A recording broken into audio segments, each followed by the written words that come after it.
President Donald Trump boasted that during his trip to NATO this month he was able to convince U.S.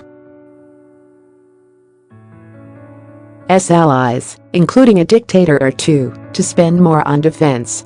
Trump segued into discussing his tempestuous summit with NATO leaders at the start of the month, after a string of self-praising remarks in front of a boisterous crowd of supporters in Granite City, Illinois.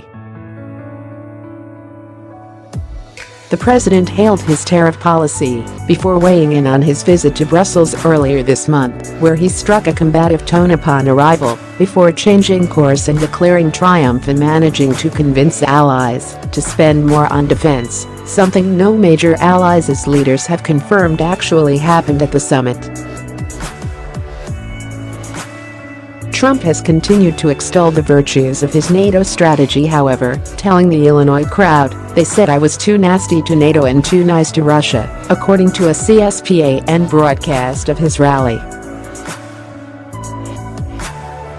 "The one thing I know about NATO for sure is that it is better for Europe than it is for us. A lot better for Europe," Trump argued, doubling down on spurious figures relating to the alliance. While U.S. spending on collective defense is easily the highest out of the 29-member bloc, Trump has repeatedly suggested that European allies have bills to pay for the alliance. The facilities operated by the alliance itself are minimal and serve to coordinate the militaries of all allied nations. Members fund and determine the size of their respective militaries, and the only NATO target is of non-binding agreement struck in 2014 that countries should aim to all spend at least 2% of GDP on national defense.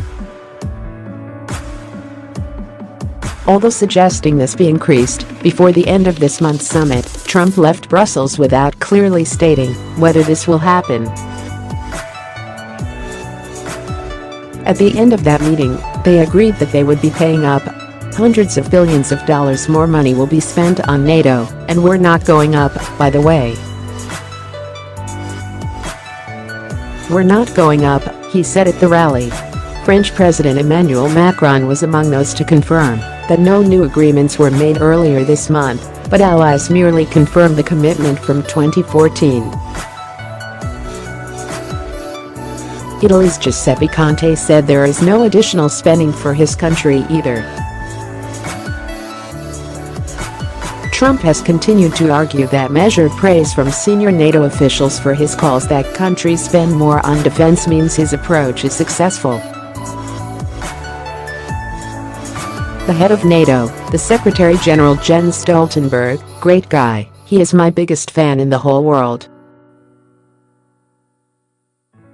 he said. Without President Trump, these people just weren't paying their bills, and now they're paying their bills, and they're proud to do it. "But the press said I treated them badly. I treated them with disrespect. These are kings, queens, presidents, prime ministers and a dictator or two. They were the ones that actually were able to pay the easiest, so I did a good job with you for NATO," Trump concluded. Trump did not elaborate on which NATO countries' leaders he regards as dictators. When asked if NATO considers any of its members to be dictatorships, a NATO official referred Newsweek to ask the White House for clarification.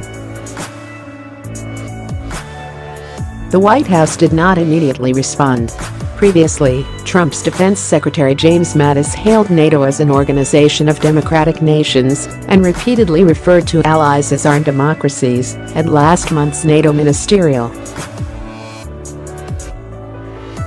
President George W. Bush regarded Belarus as the last remaining dictatorship in Europe, in comments that his Department of State reiterated in 2005. Belarus is not a NATO ally, but has continued to be governed by President Alexander Lukashenko to this day. The Pentagon and the Department of State did not immediately respond to a request for comment on whether it stood by these previous assessments. Jacob Parakilas, expert at think tank Chatham House's U.S. And the America's program says Trump's claim may be more a case of disregard for accuracy than any strategic point about specific NATO allies' politics. Honestly, while I think there are things to worry about in terms of Trump's attitudes towards Democratic versus authoritarian leaders, I wouldn't read too much into this quote, he says. It strikes me as a casual to the point of inaccuracy way of characterizing the heads of state and government represented in NATO. That's reflective of his own lack of interest in other countries' governance, but nothing more than that.